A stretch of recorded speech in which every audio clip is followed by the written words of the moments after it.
How to disassemble a Glock 19 with a threaded barrel. Make sure it's cleared. So I'm gonna cock it back. Make sure it's cleared. Pull it forward.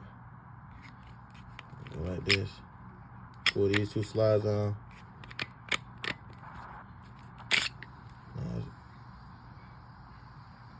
It's the easiest way to take off a Glock 19 slide.